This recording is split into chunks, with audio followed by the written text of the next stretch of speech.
from agro residue.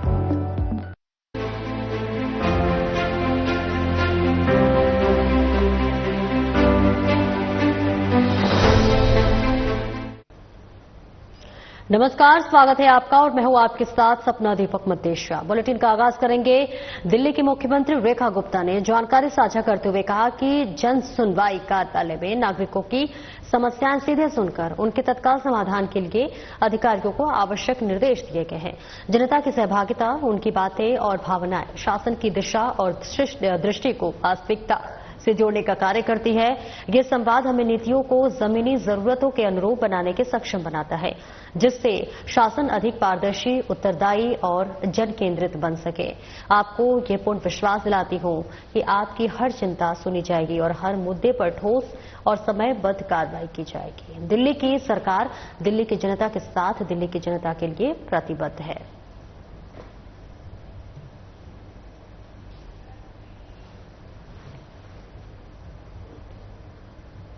और वही मुख्यमंत्री रेखा गुप्ता ने जानकारी साझा करते हुए कहा कि प्रोफेसर यशवंत राव केलकर जी ने छात्र आंदोलन के माध्यम से राष्ट्र के पुनर्निर्माण की प्रेरक पहल की थी। हजारों सांस्कृतिक कार्यकर्ताओं को गढ़ने वाले और मुझ जैसे लाखों कार्यकर्ताओं के पथ प्रदर्शक महान संगठन शिल्पी प्रोफेसर यशवंत राव केलकर जी को सादर नमन। आज उन्हीं के नाम समर्पित एबीवीपी के राजधानी दिल्ली स्थित कार्यालय यशवंत के उद्घाटन समारोह में सम्मिलित होने का अवसर प्राप्त हुआ। विश्व का सबसे बड़ा छात्र संगठन एबीवीपी छात्रों को कल का नहीं आज का नागरिक मानकर राष्ट्र निर्माण की दिशा में सक्रिय भूमिका निभाने के लिए प्रेरित करता है।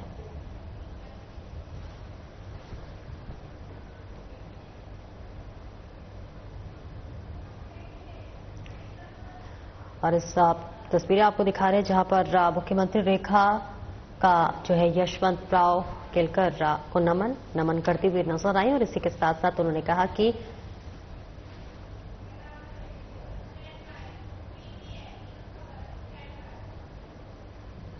और वही मुख्यमंत्री श्रीमती रेखा गुप्ता ने दिल्ली सचिवालय में आयुष्मान आरोग्य मंदिर के निर्माण और वय वंदना योजना की प्रभावी और समग्र क्रियान्वयन को लेकर एक उच्च स्तरीय बैठक की।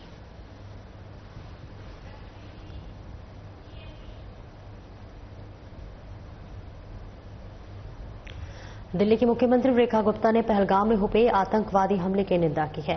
सीएम रेखा गुप्ता ने ट्विटर पर ट्वीट कर लिखा कि कश्मीर के पहलगाम में पर्यटकों पर हुए आतंकवादी हमलों के बारे में जानकर बहुत दुख हुआ। मेरी संवेदनाएं उन लोगों के साथ है जिन्होंने अपने प्रियजनों को खो दिया है और घायलों के शीघ्र स्वस्थ होने की प्रार्थना करती हूं। ये कायरतापूर्ण और बर्बर हमले बेकार नहीं जाएंगे।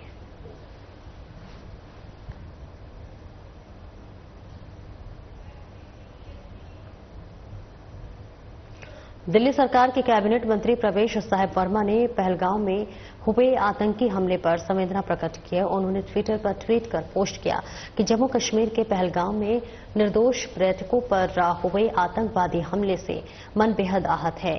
मारे गए लोगों के परिजनों के प्रति मेरी गहरी संवेदना है। बस इस घिनौने हमले को अंजाम देने वालों को बख्शा नहीं जाएगा।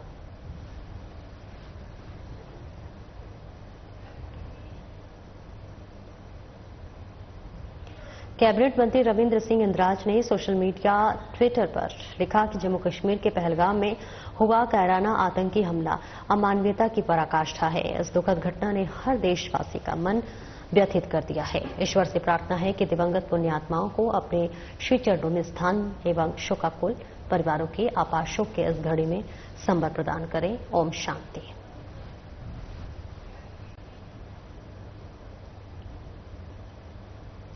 कैबिनेट मंत्री डॉक्टर पंकज कुमार सिंह ने सोशल मीडिया ट्विटर पर ट्वीट करते हुए कहा कि जम्मू कश्मीर के पहलगाम में पर्यटकों पर हुआ कायराना आतंकी हमला घोर निंदनीय है।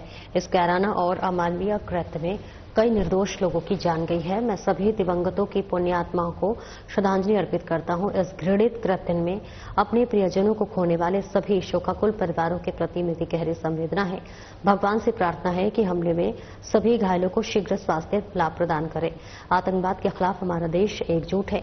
आतंकवादियों की जम्मू कश्मीर के अशांत करने की कोई भी साजिश कभी भी कामयाब नहीं होगी और इस कुकृत्य का मुंहतोड़ जवाब आतंकवादियों को अवश्य मिलेगी।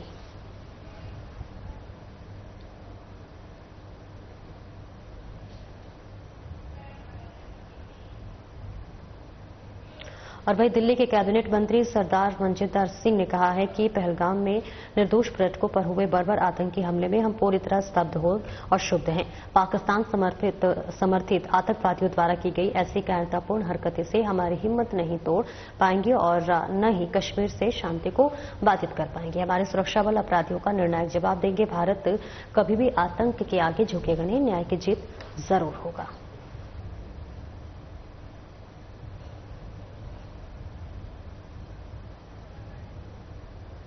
और देखिए, पहलगाम में हुए हमले के बाद से लगातार इस वक्त देश में उबाल है। लोग अपना गुस्सा और रोष प्रकट करते हुए नजर आ रहे हैं, इंसाफ लगातार मांगते हुए नजर आ रहे हैं। कायरतापूर्ण हरकतों से जो है दुख हुआ है और कहीं ना कहीं जो लोग हैं उन्होंने अपने परिवार को खोया है। आपको बताते चले कि जम्मू कश्मीर के पहलगाम में आतंकियों ने हमला किया है, जहां पर आपको बता दें कि अब सुरक्षा की तमाम कैबिनेट बैठक भी हुई है।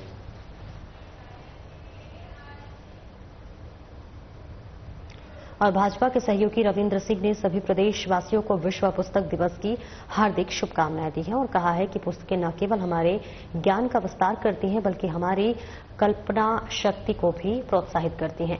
आइए इस अवसर पर हम सभी अपने जीवन में पठन की आदत को प्राथमिकता दें और अपने आसपास के लोगों को भी प्रोत्साहित करें। और देखिए, आपको बताते चले कि यहाँ पुस्तकें करती हैं कल्पना शक्ति को प्रोत्साहित। और आपको बताते चले कि पुस्तक इन्हें इसकी शुभकामनाएं दी गई हैं।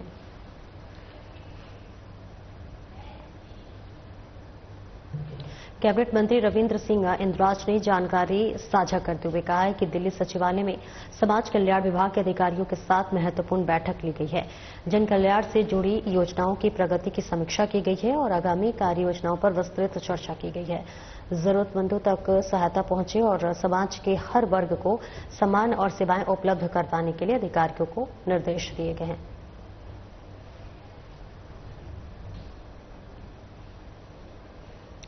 दिल्ली सरकार ने वन एवं वन्यजीव मंत्री सरदार मनजिंदर सिंह सिरसा से जानकारी देते हुए बताया कि आज उत्तर पूर्वी दिल्ली के यशस्वी सांसद मनोज तिवारी ने आत्मीय भेंट हुई है और उनसे दिल्ली के उज्जवल भविष्य की खास तौर पर उत्तर पूर्वी क्षेत्र के विकास को लेकर विस्तृत चर्चा हुई है। इस मौके पर मेरे साथी आर.के. पुरम से विधायक अनिल शर्मा भी साथ में मौजूद रहे।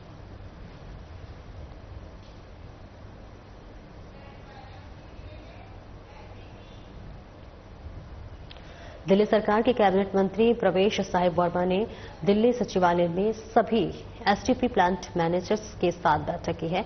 इस दौरान उन्होंने सभी की निर्देश देकर हर प्लांट की जिम्मेदारी तय की है और इस दौरान उन्होंने चेतावनी देते हुए कहा है कि यमुना की सफाई में कोई लापरवाही बर्दाश्त नहीं होगी।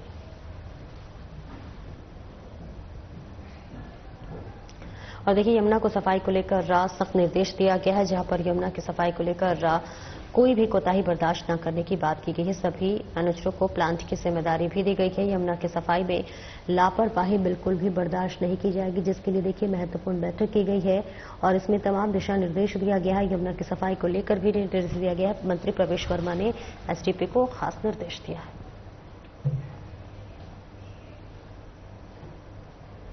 और दिल्ली की मुख्यमंत्री रेखा गुप्ता ने सोशल मीडिया पर जानकारी साझा करते हुए बताया है कि शानदार खिलाड़ियों के साथ स्पेशल ओलंपिक्स भारत की विक्ट्री सेलिब्रेशन के समय बिताना मेरे लिए गर्व और प्रेरणा का अनुभव रहा है।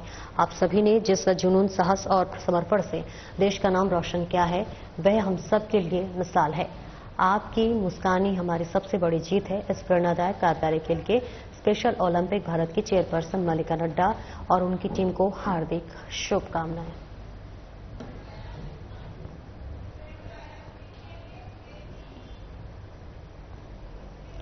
दिल्ली सचिवालय में मुख्यमंत्री रेखा गुप्ता की अध्यक्षता में दिल्ली हीट एक्शन प्लान 2025 का शुभारंभ किया गया है। इस अवसर पर मेरे कैबिनेट सहयोगी प्रवेश वर्मा भी साथ में मौजूद रहे। गर्मी के प्रकोप से दिल्ली वासियों को सुरक्षित रखने के लिए ये एक निर्णायक कदम है। सभी अस्पतालों को 24 घंटे 7 दिन आपातकालीन स्थिति से निपटने के लिए तैनात रहने और बुजुर्गों व बच्चों के लिए विशेष उपचार एवं देखभाल की व्यवस्था करने के निर्देश दिए गए हैं। हमारी प्राथमिकता है हर नागरिक की सुरक्षा एवं अच्छी स्वास्थ्य सेवा प्रदान करना। ये जानकारी कैबिनेट मंत्री डॉक्टर पंकज कुमार सिंह ने साझा की है।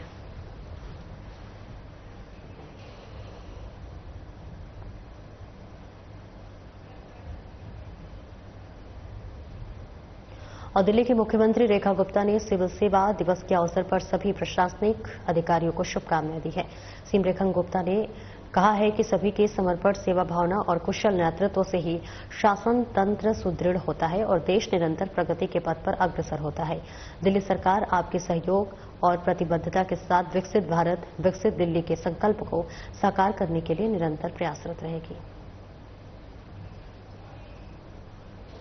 सर्विस डे की हमारे सभी अधिकारियों को जो निरंतर दिल्ली और देश की सेवा में लगे हुए हैं, आज का दिन सबके लिए, हम सबके लिए बहुत महत्वपूर्ण है। आप सभी को मेरी ओर से बहुत ढेर सारी बधाई, क्योंकि शासन और प्रशासन ये दो चीजें हैं जिसके माध्यम से देश प्रगति की ओर अग्रसर रहता है। तो आप सबका सहयोग पूरी तरीके से दिल्ली में सरकार के साथ है और इसी तरीके से हम लोग मिलकर के विकसित भारत, विकसित दिल्ली के लिए काम। ईसाई धर्मगुरु पोप फ्रांसिस के निधन पर दिल्ली की सीएम रेखा गुप्ता ने ट्वीट कर दिव्य योजना के तहत शुरू होने वाली इलेक्ट्रिक बसों की लॉन्चिंग के स्थगित होने की जानकारी दी है। उन्होंने अपने सोशल मीडिया ट्विटर पर लिखा है कि प्रिय दिल्लीवासियों, धर्मगुरु महामहिम पोप फ्रांसिस जी के निधन पर भारत सरकार द्वारा घोषित राष्ट्रीय शोक की वजह से दिव्य योजना के तहत शुरू होने वाली इलेक्ट्रिक बसों की लॉन्चिंग को स्थगित कर दिया गया है। नई तारीख की घोषणा जल्द की जाएगी।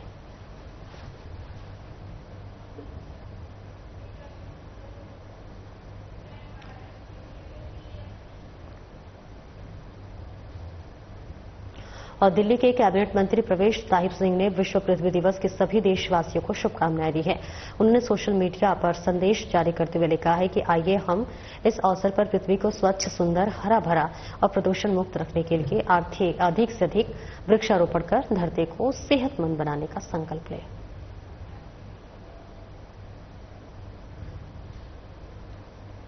दिल्ली के कैबिनेट मंत्री प्रवेश साहिब सिंह वर्मा ने सोशल मीडिया पर जानकारी देते हुए लिखा कि सीएम रेखा गुप्ता के साथ हीट एक्शन प्लान 2025 को लॉन्च किया गया है। गर्मी से बचाव के लिए दिल्ली में 3 से 4 हजार प्याऊ लगाए जाएंगे, जिसमें 4 से 5 लाख लोगों को पीने का पानी मिलेगा और इस हीट एक्शन प्लान से 1800 आपदा मित्र काम करेंगे। पीडब्ल्यूडी की सभी सड़कों पर ये वाटर एटीएम लगेंगे। साथ ही सरकारी अस्पतालों में हीट वेव वार्ड, फुटपाथ पर काम करने वालों के लिए कूलिंग शेल्टर, आईएसबीटी और सचिवालय की छतों पर फुल रूफ लगेंगे।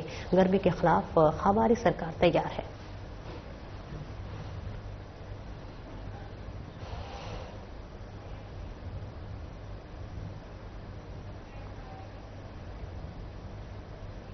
और दिल्ली के गृह मंत्री आशीष सूद ने अपने सोशल मीडिया ट्विटर पर सभी को विश्व पृथ्वी दिवस पर बधाई दी है। और गृह मंत्री ने ट्वीट कर लिखा है कि विश्व पृथ्वी दिवस की हार्दिक शुभकामनाएं। आइए इस अवसर पर हम पृथ्वी को स्वच्छ, सुंदर और हरा भरा बनाने का संकल्प लें।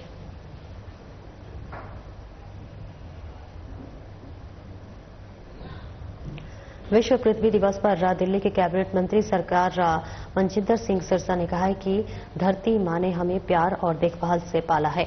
बिल्कुल अपने बच्चों की तरह अब समय आ गया है कि हम भी कुछ दें। आइए पेड़ लगाएं, प्रकृति की रक्षा करें और आगे बढ़ने के लिए हरियाली का रास्ता चुनें।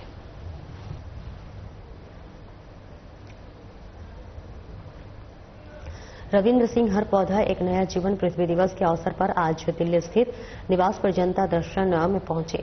नागरिकों के साथ मिलकर वृक्षारोपण किया। कहीं कि वृक्ष न केवल प्रकृति की शोभा बढ़ाते हैं, बल्कि ये मानव जीवन के लिए ऑक्सीजन, छाया, फल और सुकून का स्रोत भी है।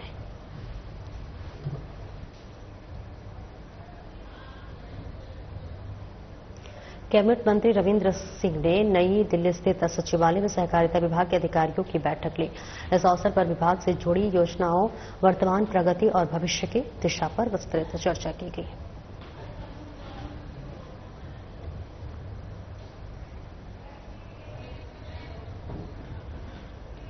दिल्ली सरकार में कैबिनेट मंत्री मनजिंदर सिंह सिरसा ने जानकारी देते हुए बताया है कि दिल्ली सचिवालय में खाद्य एवं आपूर्ति, पर्यावरण, वन एवं वन्य जो विभाग तथा डीपीसीसी के अधिकारियों के साथ महत्वपूर्ण बैठकों की अध्यक्षता की, जिसमें कि दिल्ली के फिर लिए दूरदर्शी नई पहल की समीक्षा की गई है और प्रधानमंत्री नरेंद्र मोदी तथा सीएम रेखा गुप्ता के दूरदर्शी नेतृत्व में हम विकसित दिल्ली बनाने वाले तथा किए गए सभी वादों को पूरा करने के लिए दृढ़ संकल्पित हैं, कैबिनेट मंत्री ने जानकारी साझा की।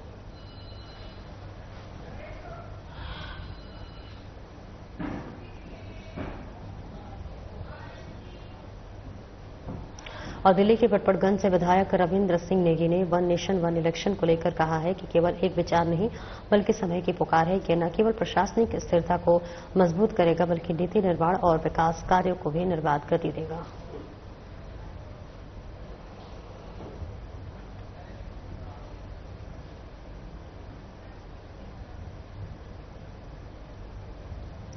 दिल्ली के कैबिनेट मंत्री कपिल मिश्रा ने वेस्ट करावला नगर वार्ड के स्कूल में चल रहे निर्माण कार्य का निरीक्षण किया।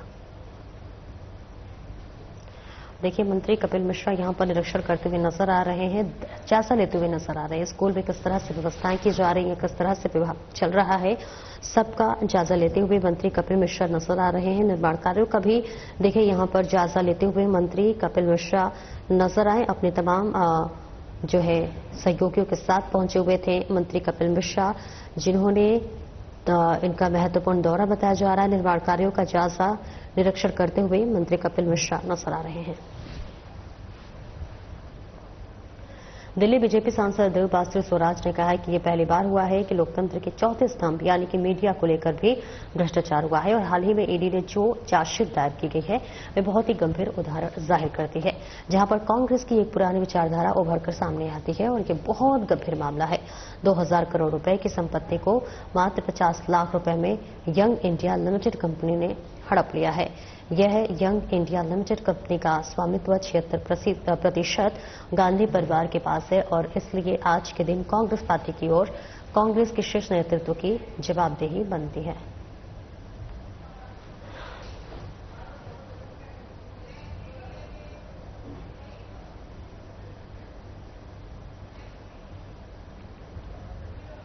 कैबिनेट मंत्री ने ट्वीट करते हुए लिखा है कि दिल्ली को नई सौगात मिलेगी। बता दें, इलेक्ट्रिक बस सेवा की शुरू हो रही है जो कि आपकी लास्ट माइल कनेक्टिविटी का स्मार्ट और ग्रीन समाधान बनेगी। अब सफर आरामदायक, पर्यावरण के अनुकूल और पूरी तरह से कनेक्टेड होगा। बताते चले कि दिल्ली के उन इलाकों में जहां पर डीटीसी बस भी अभी तक नहीं चली है वहां अब इलेक्ट्रिक बस का संचालन होगा। दिल्ली के दूरदराज के उन इलाकों में जहां फिलहाल डीटीसी बसों की सुविधा नहीं है, सरकार ने जल्द ही इलेक्ट्रिक बसें चलाने की तैयारी कर ली है। इस योजना की दिल्ली इलेक्ट्रिक व्हीकल इंटरकनेक्टर नाम दिया गया है। पहले इसकी लॉन्चिंग मंगलवार 22 अप्रैल को होनी थी, लेकिन राष्ट्रीय शोक के कारण इसे स्थगित कर दिया गया था।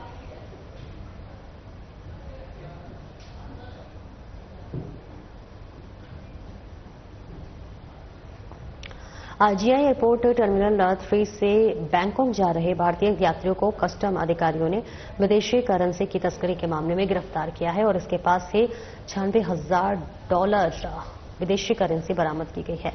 कस्टम विभाग को एक खास सूचना मिली थी जिसके आधार पर इन दोनों यात्रियों को फ्लाइट संख्या SG87 से रवाना होने से पहले रोका गया। सर्च ऑपरेशन के दौरान उनके सामान और बॉडी की छुपाकर रखी गई भारी मात्रा में यूरो बरामद हुई है। पूछताछ में दोनों ने स्वीकार किया है कि वे ये विदेशी करेंसी विदेश में तस्करी के इरादे से ले जा रहे हैं। कस्टम अधिनियम 1962 की धारा 110 के तहत विदेशी मुद्रा जब्त कर ली गई है। साथ ही दोनों यात्रियों को कस्टम अधिनियम के तहत धारा 104 के तहत गिरफ्तार कर लिया गया है। फिलहाल मामले की जांच जारी है।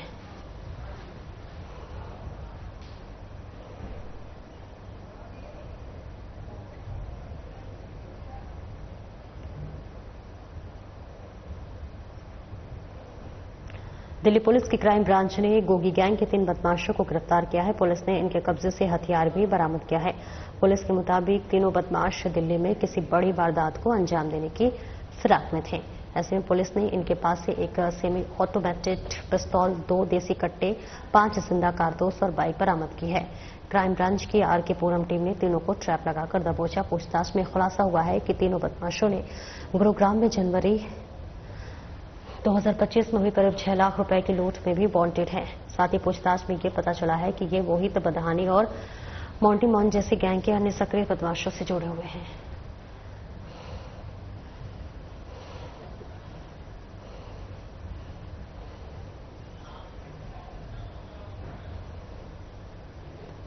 और दिल्ली के शाहदरा में एक नौजवान युवक की लाश खून से लथपथ मिली, जिसकी जानकारी देते हुए डीसीटी शाहदरा प्रशांत गौतम ने कहा है कि हमें 10:39 पर पीएस जगतपुरी में एक कॉल मिला था, जिसमें बताया गया कि 20 से 22 साल का युवक खून से लथपथ पड़ा हुआ है। इसके बाद तुरंत हमारी टीम मौके पर पहुंची। युवक का नाम साजन था, जो कि जगतपुरी में वाल्मीकि बस्ती का रहने वाला है। पुलिस जांच कर रही है।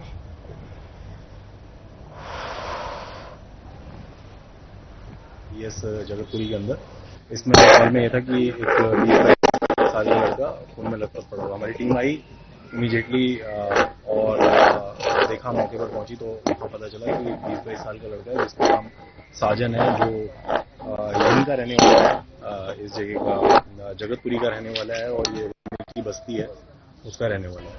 तो उसकी अभी हत्या कर दी गई है, तो पुलिस बाकी की जांच कर। फिलहाल इस बुलेटिन में इतना ही। नमस्कार।